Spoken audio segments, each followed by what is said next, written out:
As the temperature starts to drop, the flu season is on the rise.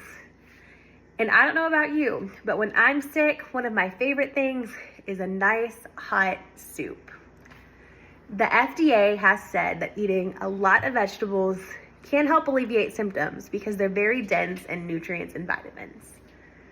So today, I'm going to show you how to make vegetable soup with limited dishes and limited ingredients. So let's get started.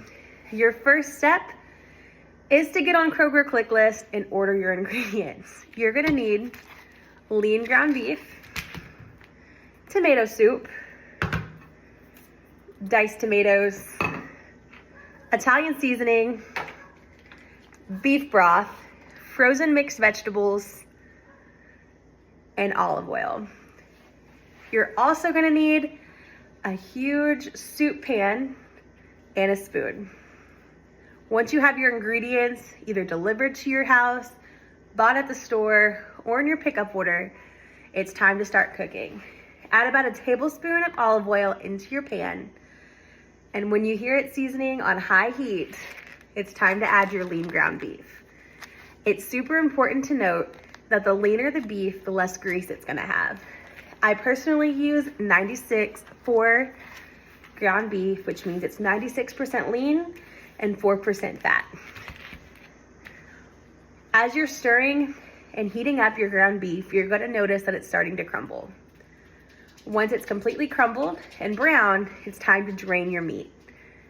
It's important to note that you should not drain your grease into your sink or your plumbing, so always use a second container or even your trash can to help alleviate some plumbing problems. Now that your soup has ground beef, it's time to add the rest of your ingredients.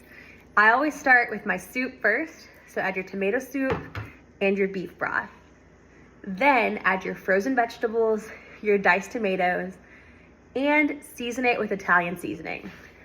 In the South, we like to say, it's not seasoned unless you're sneezing. So generously add a bunch of Italian seasoning. And then when you think you've added enough, add some more, because who doesn't love a good flavored soup? Once all of your ingredients are in the pot, turn your pot on medium and walk away. Return to your pot about every 5 minutes to stir, and about 20 minutes in, it's time to taste it. You can decide if you need more Italian seasoning, but I always add more. About 30 to 35 minutes in, once your soup is completely cooked and your vegetables are hot, it's time to enjoy your soup. So, as a recap, grab your ingredients: ground beef, Italian seasoning, tomato soup, frozen vegetables, diced tomatoes, and beef broth. Put them in a pot, let them sit for 30 minutes, and you've got yourself a great way to alleviate flu symptoms and keep you warm while you're cold. Thank you. Have a great day.